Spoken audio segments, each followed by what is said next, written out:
নমস্কার সকলকে। আপনি কি জানেন রিসেন্টলি একটা ল্যাঙ্গুয়েজ ওয়ার চলছে ইউনিয়নের সঙ্গে সাউদার্ন স্টেট, বিশেষ করে তামিলনাড়ু। তো ল্যাঙ্গুয়েজ ওয়ারটা কী জন্য? ন্যাশনাল এডুকেশনাল পলিসি 2020, যেটা থ্রি ল্যাঙ্গুয়েজ অ্যাডপ্টেশন যেটা বলা হয়। থ্রি ল্যাঙ্গুয়েজ অ্যাডপ্টেশনটা কি? এটা সর্বপ্রথম ডক্টর রাধাকৃষ্ণন, তার ভেতরে একটা কমিশন বসানো হয় এবং কমিশনে বসা হয় যে সমস্ত স্টেটে হিন্দি শেখাটা একটু বেশি জরুরি। এবং তাহলে কি ব্যাপার বলা হয় যে যতক্ষণ না পর্যন্ত হিন্দিটা আসছে ততক্ষণ পর্যন্ত ইংলিশেই কাজ চালানো হোক। এই জন্য থ্রি ল্যাঙ্গুয়েজ পলিসি, মানে যেসব নন হিন্দি স্টেট সেখানে হিন্দি, ইংলিশ এবং তাদের যে রিজনাল ল্যাঙ্গুয়েজ সেটা, এবং যেখানে হিন্দি বেল্ট সেখানে হিন্দি, ইংলিশ, তার সঙ্গে একটা যে কোনো ল্যাঙ্গুয়েজ, মানে মেজরিটি সাউদার্ন ল্যাঙ্গুয়েজ শেখানো হবে।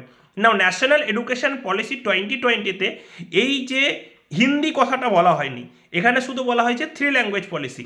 নাও এবার যেগুলো সাউদার্ন স্টেট, বিশেষ করে তামিলনাড়ু, তারা হিন্দিটাকে ছেড়ে ইংলিশ, তাদের তামিল এবং আরেকটা ল্যাঙ্গুয়েজ, ডেভেলপ ল্যাঙ্গুয়েজ, রিজিনাল মানে ইমপ্লিমেন্ট করতে চাইছে। এই জন্য একটা গন্ডগোল চলছে। এবং কি তারা স্ট্যালিন বলেছেন, তামিলনাড়ুর যিনি সিএম, যে তার যে sponsor scheme 2020 national education policy, যে 2152 কোটি টাকা আছে সেন্টারের কাছে, সেটা যেন তাড়াতাড়ি রিলিজ করে।